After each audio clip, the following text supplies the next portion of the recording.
আজকে test drive দেবো royal Enfield Himalayan 450। আসলে অনেকদিন ধরেই আমি একটা অ্যাডভেঞ্চার বাইকের খোঁজ করছিলাম, কেটিএম অ্যাডভেঞ্চার 390 নাকি হিমালয়ান, সেটা দেখার জন্যই আজকে ফার্স্টে হিমালয়ান টেস্ট করার পালা। ফার্স্টেই গাড়িটাকে চালিয়ে দেখলাম, গাড়িটা কিন্তু আমার খুব ভালোই স্মুথ মনে হলো।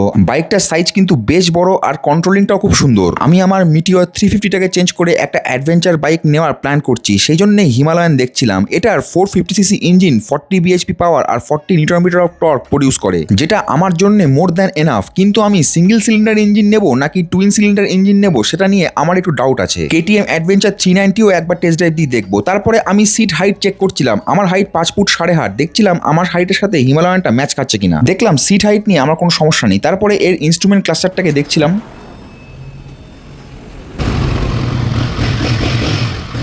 চলো, হিমালয়ান তো আমার বরাবরই খুব প্রিয় গাড়ি, কিন্তু আরও আমি 2-3টে অপশন দেখবো। আমি গাড়িটাকে একটু টেস্ট রাইড নিতে বেরিয়ে পড়লাম, যদিও আমার রিসেন্টলি এখনই নেওয়ার ইচ্ছা নেই, আমি নিলে নেক্সট ইয়ার নেবো। চলো, এখনকার পর্যন্ত টাটা, দেখা হবে নতুন কোনো দিন নতুন একটা বাইকের ভিডিওতে।